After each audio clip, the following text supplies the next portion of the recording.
Yellowstone is finally getting released again. Is Yellowstone worth continuing watching?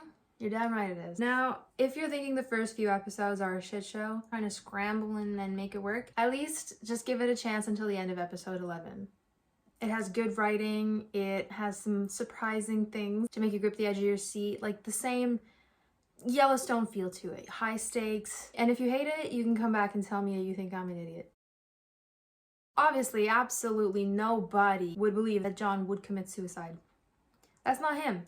Specifically because he had so many options, I don't understand this part of it. I know he's actually going through the logical reasoning of why the suicide is the best option, but I still don't understand. It's stupid.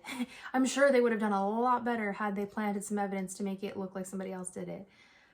It really sets up the entire thing for suspicion, so I can't suspend my disbelief and be like, maybe they won't find out. Of course they're gonna find out.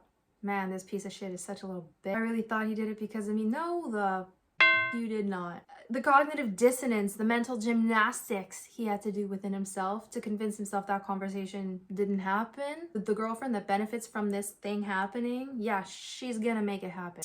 Oof, this grown-ass man was a jump scare. Yeah. I forgot how much time had passed. That was jarring. I didn't like it. But again, what else can you do? You know, in 30 years from now, nobody's gonna be doing this. The cowboys were here, one day they're gone. Nothing left but an airport sleeping on the graves. Honestly, this actually makes me really sad. Maybe they're just setting the show up to end. You know, this idea that we don't need the cowboying life anymore, the ranch.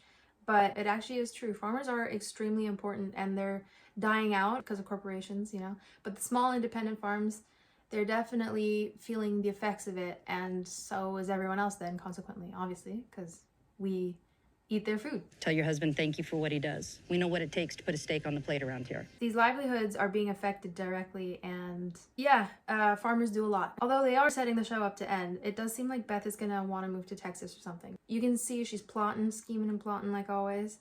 And she's been wanting to sell the ranch for ages, since what, episode 1? So she only hadn't because it was her father's dream, da-da-da-da.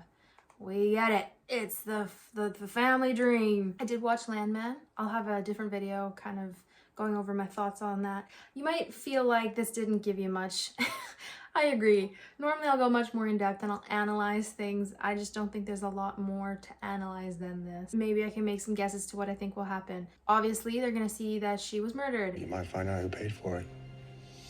When they kill him, at least you'll know. They're gonna think, hey, she had a connection to Jamie. We were right.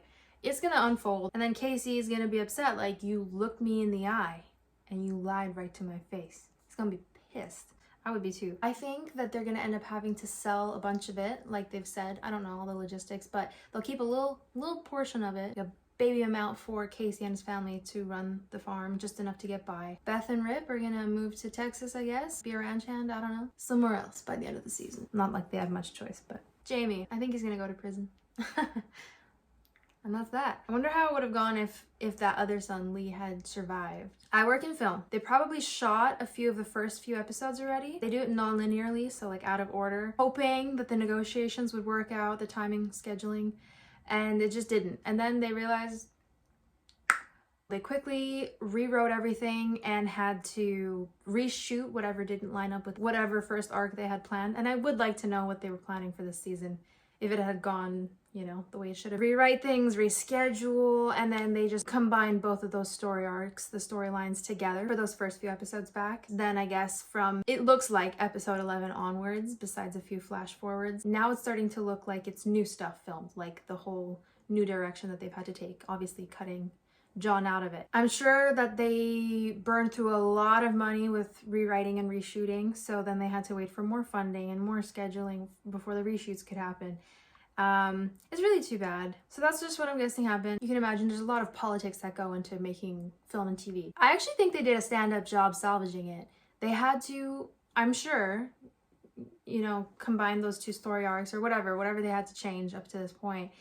And what else can you do? Like, it's pretty good. Maybe a few things are a bit rocky, but I think it's a pretty stand-up job. And I bet they went through hell and back trying to make it happen. So kudos. Thank you for finishing this off for us. It's a good story and a lot of us want to finish it. I do think it's absolutely worth watching. I'll reiterate that.